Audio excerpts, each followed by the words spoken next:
Hello, everyone, and welcome back to another edition of High School Roundup. As usual, I'm your host, John Sakaguchi. Joined with me once again, John Sape. How you doing, Matt? I'm doing great. We had a lot more conference play this week. Some switch up in the standings. I'm just looking forward to getting right into it. Yeah, there was a lot of different games. Some were closer than others. Others, you knew right from the get-go who the winner was in that one. But we do have some highlights from our friends at South Union Township and over at WMBS, so let's take a look at those. What do we got?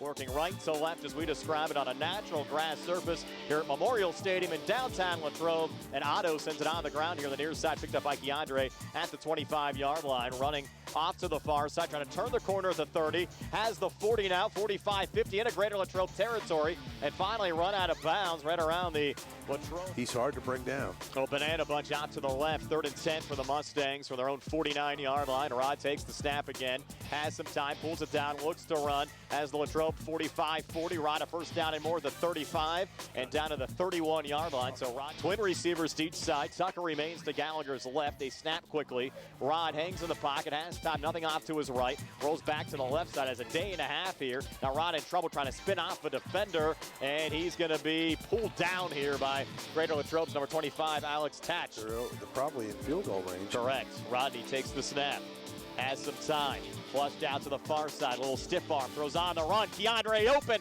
has it at the 1, and he's into the end zone for a Mustang touchdown. So a 22-yard touchdown pass. Wide out to each side. You got Borio in the slot right.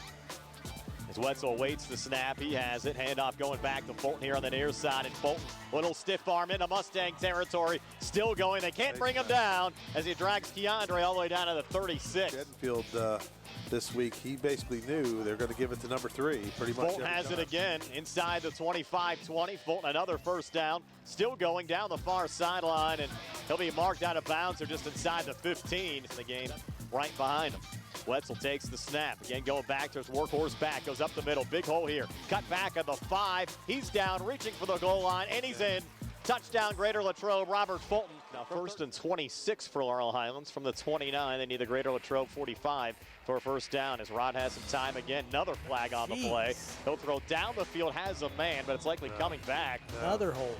Off to his right, triple right formation to the wide side of the field. Inside handoff going here to Black. Has a first down and more. Nice cut back. Black's loose inside the 35-30. Antoine Black taking it down to the 5 for Laurel Highlands. Rodney takes the snap, but coming after him again. Flushed out here to the near side. Throws on the run into the back of the end zone. And unable to haul it down is Keandre DeShield. 1st and 10 for Laurel Highlands. Twin receivers to each side. Rodney takes the snap. Has some time. Nothing downfield yet. Rolls to his left and lost the football. Are they going to rule this a fumble? They are. That's a fumble. Yeah, it slipped out of his hand. Now coming in motion is Robert Fulton as Wetzel takes the snap, design run the whole way. Mustangs read it well. And the Greater from the Mustang 36. Rod flushed out to the near side. Throws on the run to Keandre, who hauls it in. What a catch of the Greater Latrobe 44. Left set. Rod out of the shotgun. Antoine Black to his right as he takes the snap. Pulls it down, looks to run, and nothing going on there. 39-yard attempt on a cool night. Leahy puts it down. Radcliffe's kick has enough distance. Did he sneak it through? Yes, he did. Harry Radcliffe from 39 yards. Nothing, field changing position kind of thing. They just haven't been able to. There's a fake punt. It's going to go to the up man there. That's Alex Tate, and he's not going to get it. But that's wrong. It's 2nd and 22. And Gallagher now going to pull it down, look to run. It's back into Latrobe territory. Cut back at the 40. Look out here. Rod with a couple blockers out in front inside the 30. And down to protector back to Rodney's right. He takes the snap on this 1st and 19. He's in trouble, and he's going to get sacked back at midfield by Corey Bourne. That's not right. Mustangs going empty as Rod takes the snap. They're coming after him again right up the middle. Nobody. Just a mistake. You just wonder why they would. Look out here. Could be a big run for Robert Fulton. Fulton breaking down the far side, takes it all the way down to the Mustang, or to the Greater Latrobe 38 on that run. Line of scrimmage, the Greater Latrobe 33. They fake the jet sweep, put it back off to Fulton Mustangs. Vinny Otto's the kicker on that. A little trouble there with the sequence, and the kick is pulled wide right. Came in averaging close to 10 yards to carry. And there's Black with a fumble. I think Greater Latrobe got it. Let's wait and see. I think the Mustangs got it back. It bounced up. Tucker to the right of Gallagher in the backfield as Rod takes the snap. They're coming after him again. Flushed out to the far side. Rod in trouble and brought down. Another. 3rd and 6, here we go. Mustangs with a first down, could ice it. Rodney scrambling, and Rodney Gallagher is going to have a Mustang first down, and Moore hangs on to the football. And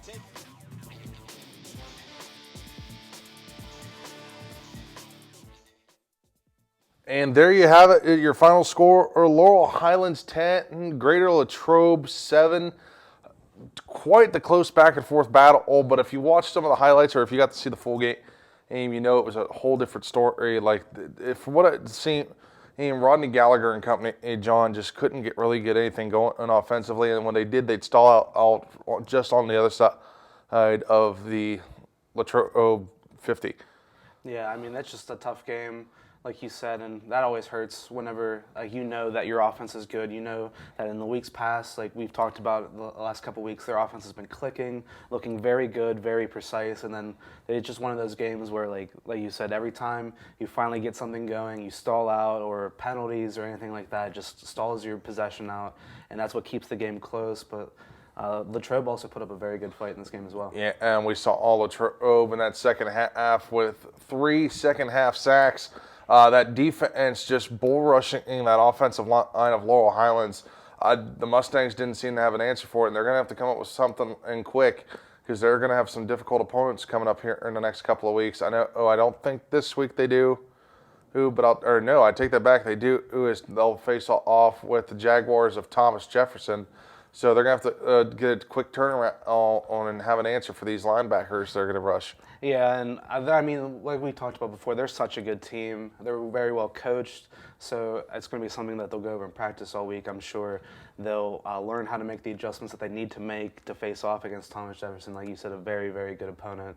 So I'm sure next week when we talk about them, I'm sure we'll see some things change and turn around. And the other thing I want to talk about from this game was the running game from Latrobe. I mean, and two different running backs, a quarterback that can all run. And I mean, that offense just run heavy. Again, a team that loves to run the football. We saw that last week with Mckeesport, or Laurel Highlands didn't have an answer for it, and once again, they struggled with the run stop against Latrobe. And it's a very good thing for your offense when you have these dual threats, when you have 2 or 3 running backs that are very good at running the ball, when you have a quarterback that can do both, not only pass but also throw it, or not only pass but run it very well. And it's hard for defenses to scheme against things like that, because you don't know who's going to get the ball, you don't know what they're going to be able to do with the ball. And like when you have 3 or 4 players like that, like Latrobe have, it's always going to be hard for a defense to match up with you. Yeah, so that wasn't the only game we got to talk about. We got other scores in the area, so let's take a look at those now. Oh, John, what do we got? Starting things off, we had Ringgold traveling to Connellsville. Connellsville able to get the victory in that one, 20-6. And then we had Mckeesport taking on Trinity. We talked about Mckeesport a little bit earlier. Mckeesport comfortable in their victory over Trinity, 35-6. Then moving on, Char Valley played host to Blackhawk. And Blackhawk coming away with the win in the Valley, 33-16. Sarah Catholic traveled to take on Amani Christian and took a big victory on the road, 47-12.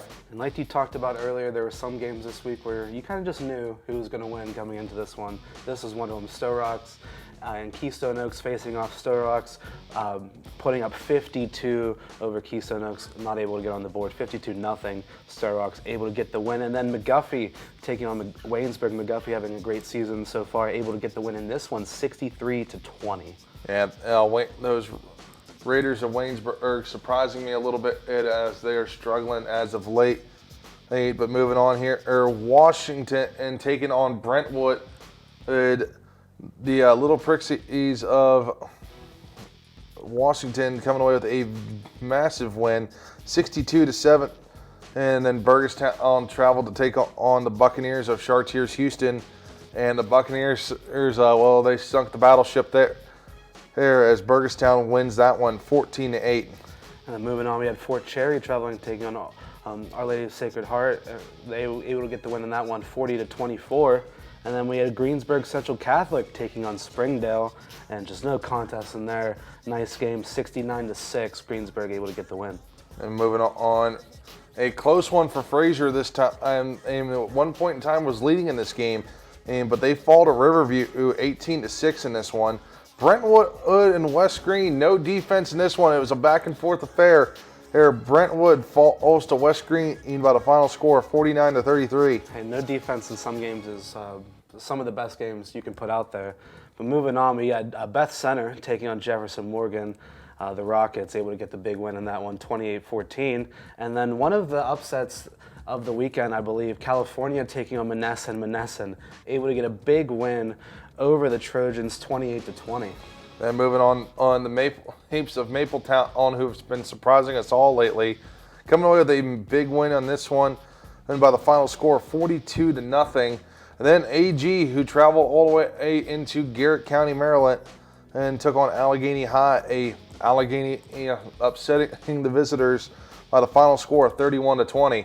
And then moving on to one of our games of the week this week, Belle Vernon taking on Thomas Jefferson in a heavyweight bout. And Belle Vernon making the step in the right direction after two tough losses already in this season, able to get the win over TJ 21-7. And then we had Brownsville traveling and taking on Shadyside, Ohio, and not a great game for Brownsville as they lose that one 40-6. Yeah, that TJ game was a big one. I thought it was going to be a lot closer than what it actually was. We'll talk about that here in a minute as we look at this one. East Allegheny traveled to take on Greensburg-Salem, and the Golden Lions of Greensburg-Salem fall all to East Allegheny 42-21. Jeanette falls to Charleroi. The Cougars finally getting the win over there at the Pot, 24-20.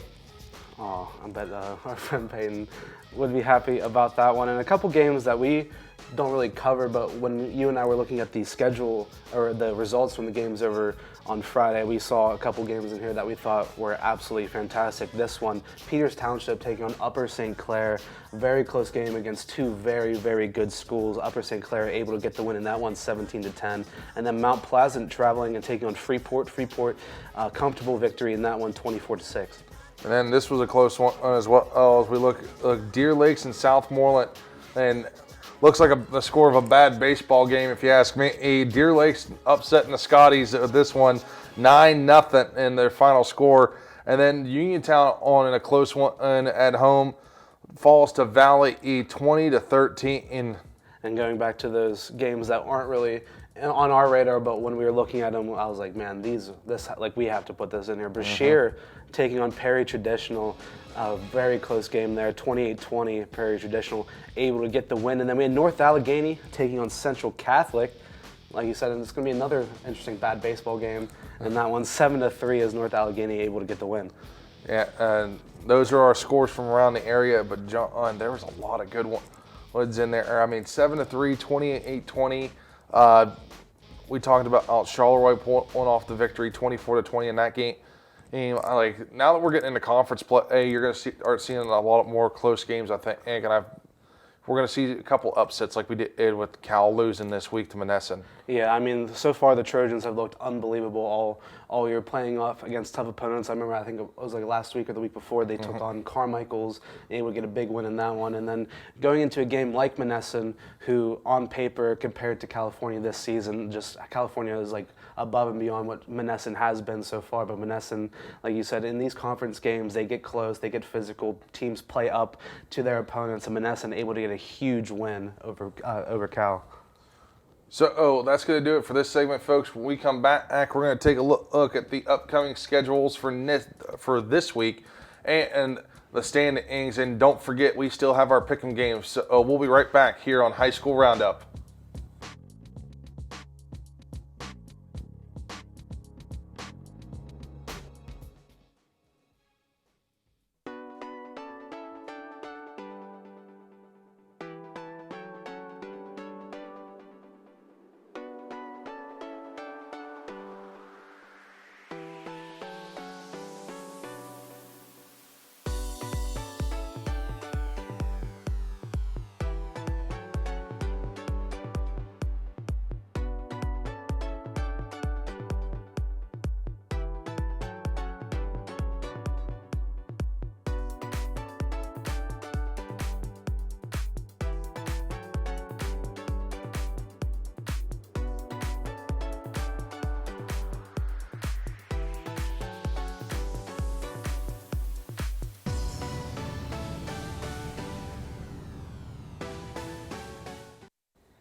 Welcome back, everyone, on the high school roundup. So, John, we saw the scores from last week.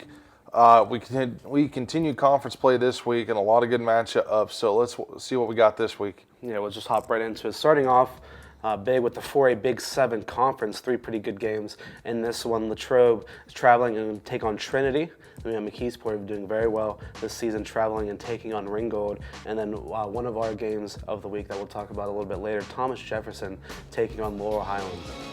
Now moving on to 3A Interstate Conference play. Hey, the first time we're going to be talking about this all season. Elizabeth Forward travels to take on Southmoreland. EF are currently the top dog in that conference. Greensburg-Salem looking to bounce back after a big loss and against Mount Pleasant. And South Allegheny travels to take on Belle Vernon. And moving on to the 2A Century Conference, we got Charleroi after a big win traveling taking on Keystone Oaks, and then Stowe Rocks taking on McGuffey, and then finally we got Waynesburg traveling and taking on Wash High. Now moving down to the 1A Black Hills Conference, Bishop Canevin takes on Fort Cherry, Carleton and at Avella, Cornell at Burgerstown, Our Lady of Sacred Heart travels to Chartiers Houston. And then moving on to the 1A Eastern Conference, only 2 games in this one in conference play. We got Clarendon traveling and taking on Greensburg Central Catholic, and then we got Fraser taking on Leechburg. And then moving on to the Tri-County South, the 1A Tri-County South, 4 big games in this one. Carmichael's taking on Beth Center. We got Jefferson Morgan at Bentworth, and then probably the biggest game in this conference next week, Mapletown taking on California, and then we got West Green at Monessen. Yeah, looking forward to that one. But to round it out now, I'll jump on our non-conference matchups. Beaver area at Brentwood, Berlin Brothers Valley at Brownsville, Hampton at Connellsville, and my Uniontown Red Raiders take on Winburg. So, a lot of different games in this one. As we look back through the schedules, and a lot of top dogs playing some early good games. Like I was not expecting Mapletown in California to have that early of a game. Yeah, absolutely. And like we talked about before, like growing up, I went to Beth Center, obviously, and growing up, Mapletown was not exactly the strongest school in terms of football, but this year, surprising me and surprising a lot of us, I've been absolutely phenomenal so far, taking on California, who've also been very, very good. And that's the one thing we talk about. Some of these schools, every now and then, and just get this sudden gust and just turn into a dominant team. And Mapletown's done that. And they're going to go against the powerhouse of the conference in California. So I'm excited for that one. And we might have to sneak out for that one. Yeah, I might have to go check that one out. Another one that I was looking forward to, not in the way that's going to be a close game, but in a game that might be interesting to see how many points are scored, is the Berlin Brothers Valley at Brownsville. We were looking at it earlier. Berlin Brothers Valley have not given up a single point all season. And last week was the first time that they have been held to under 40 points all season when they took on Winburg, or who Uniontown's going to take on, and that's going to be interesting to see how that game shakes out. I mean, yeah, absolutely, and it's going to be, like I said, it's going to be interesting to see. Not exactly, like I said, it's not going to be a close game at all, but interesting to see how good can Brownsville look in a game like that against such a good team in the Berlin Brothers Valley. Yeah, another game that's got me watching it is South Allegheny at Belle Vernon, and that could be an interesting matchup as well. Yeah, Belle Vernon finally getting a big win after 2 tough losses already this season. South Allegheny also looking very good in this season so far, so gonna be a good game to look out for. Yeah, so we'll keep an eye on those, but we're going to take another commercial break, folks. When we come back, we'll have the standings for all the conferences and our pick'em games, and we got a little bit to talk about with another subject, so don't go anywhere.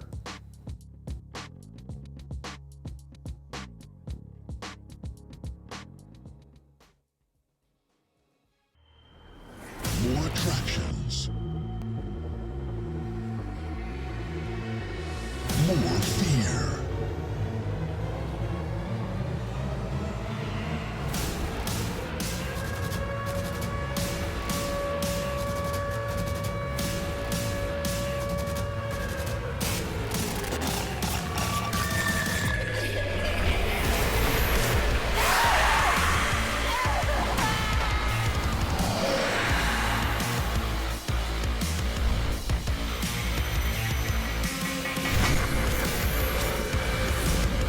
Ride the clowns in Twisted Nightmare 3D. Experience more scares than ever before. Haunted Hills Estate Scream Park returns September 9th. Get your tickets now at hauntedhillsestate.com. Welcome back to High School Roundup. Everyone, I'm John Sakaguchi. With me is still John State. So, John, we've gone through last week's scores. We know what's coming in this week. Let's take a look at the standings now. Like we talked about last week, some of these standings are going to look a little weird. Some teams with better records are going to be lower than other teams, but like we said, we're starting to get into conference play, so that's just how things are going to shake out. Starting off with the 1A Tri-County South, Mapletown and Monessen both sitting atop of the conference at 2-0, but Mapletown undefeated so far, 5-0. Following right behind them, 4 teams sitting at 1-1 with California Carmichael's, Jefferson Morgan and West Green, and Bentworth and Best Center at the bottom, both looking for their first wins in the conference this season. Yeah, moving on now over to the 1A Eastern Conference here. Clareton and at the top with a 2-0 conference record, 2-3 overall, followed by Greensburg Central Catholic and Jeanette, who just played their first conference games last week. Both sit at 1-0. Who in the conference? Leechburg and Riverview tied for that third spot, or for the fourth spot, excuse me, at 1-1. And Fraser and Springdale both looking for their first wins of the season. And regardless of conference play, both sitting at the bottom, 0-2 in conference play and 0-5 overall. Well, that's what I'm talking about. Jeanette, at 1-0, their only win of the season is in conference, and they're already sitting in third place. So that's just how the standings shake out. But moving on to the 2A Century Conference, we got McGuffey and Stowe Rocks both sitting at the top at 2-0. McGuffey winning out in that one, sitting at a 4-1 record, while Stowe Rocks at 2-0. Behind them is Washington with a 1-0 record in conference. Keystone Oaks right behind them, sitting at 1-1, and then Charleroi, Brentwood, and Waynesburg all looking for their first wins in the conference. Charleroi at 0-1, and then Brentwood and Waynesburg sitting at 0-2. Yeah, Waynesburg still looking for that first win of the season as well. Moving on now to 3A Interstate Conference play. Pretty straightforward on this one, as they haven't played a conference game, but we'll see that this week. Think how that shakes out. EF at the top of the conference at 5-0. Greensburg, Salem, and Mount Pleasant both tied for second place with a 3-2 record. Belle Vernon moves up to the fourth spot now, at 2-2. Southmoreland at 2-3, and rounding out the conference is South Allegheny, who picked up their first win last week at 1-4. Moving on to the 4A Big 7 Conference, we got some big hitters in this one. Mckeesport sitting at top at 2-0 in the conference, 5-0 overall, strong start to the season for them. Falling just behind them is Thomas Jefferson, undefeated in the conference at 1-0, and just behind them, like we talked about earlier, one of our games of the week, Laurel Highlands at 1-1, Connellsville and Trinity also at 1-1, and then Ringgold and Latrobe both sitting at the bottom looking for their first win in the conference. Ringgold still looking for their first win of the season. And now to round it out here, John, we look at the WPIL independent teams. Butler moves to 4-1, and overall, Albergallen and Uniontown both tied for second at 2-3, and Brownsville 0-4, still looking for that first win of the season. It's going to be tough. Looking ahead to this week, it's going to be tough for them to find that first win. And now moving on to the Pick'em games. John, what do we got? We got some big hitters in this one. Starting off in the 1A Tri-County South, Mapletown and Cal, going to be a very, very good game. We got Clarendon traveling and taking on Greensburg Central Catholic, and then we got Thomas Jefferson at Laurel Highlands. We got Our Lady Sacred Heart at Chartiers Houston. We got Stowe Rocks at McGuffey. We got Blackhawk at Central Valley, and then we got another big one that wasn't really on our radar, but we looked at this game and said we got to put it in. We got Penn Hills traveling and taking on Bethel Park. And that's going to round out the standings in the Pick'em games. Man, there's a lot of good games on this slate this week. Like we said, we're starting to enter into conference play, especially that 3A Interstate Conference. We're going to have to keep an eye on that because there's definitely going to be a lot of movement on that conference. The Big 7 and you got two heavy hitters with TJ and LH going at it this week. And I know Rodney Gallagher's looking for some payback from last year. Yeah, absolutely. And with these conference plays, there's only so many games that you have left, so every game gets more and more important as the season goes on. So these teams, especially that haven't been able to play their conference games yet, need to be able to get off to a strong start early so that they don't fall too far behind in the standings. Yeah, and something I also wanted to talk about on was the independent and area. You don't get to see these guys playing in too many local teams like we have in the past. Like I'm used to Uniontown taking on AG, Laurel Highlands, Belle, Vernon, Connellsville, a couple other schools from the Pittsburgh area. But you don't get to see that too often now with this independent schedule, though. Yeah, I mean, it's just hard to fit in because all these games, because since they aren't technically in one of these conferences, it's very hard to find time to schedule these games because they also all need to play their in-conference games as well. And we were talking about a little bit yesterday, maybe some teams potentially within the next couple of years dropping down into this independent league and maybe potentially forming a league of their own. Yeah, I mean, it wouldn't surprise me. And we've thrown several names around and for those that are watching, and they could probably guess who we're talking about. But if you're literally looking at it with, if you exclude Butler or in those schools that are in the local area, it's Brownsville, Uniontown, on AG, and you throw in, I don't know, 3 or 4 more, or you'd have your own conference right there. Yeah, and it's hard being in some of these schools because, I mean, it's all about like population numbers and how many kids are in the school. So a lot of these teams don't have the same advantages or have some more disadvantages compared to other schools in their conference. And it's not entirely their fault that they're playing against teams that are such high, that are much higher like on the skill spectrum than them. So I wouldn't be surprised, like you said, to see more teams potentially dropping into this independent league, and then potentially as the WIPIO expands, forms a league or forms a new league for all these teams to compete in. Yeah, and it's going to be interesting to see how that plays out towards the end of the season. And I've already started hearing rumors start swirling around on the WIPIO, but that's to be determined at another time. And that's going to do it for us this week here on High School Roundup. Thanks to everybody in the booth, our producers Gary Smith and Tom Caton. For John Safe, I'm John Sakaguchi. We'll see you guys back here next week with more scores, standings, and more here on High School Roundup. Take care, everyone.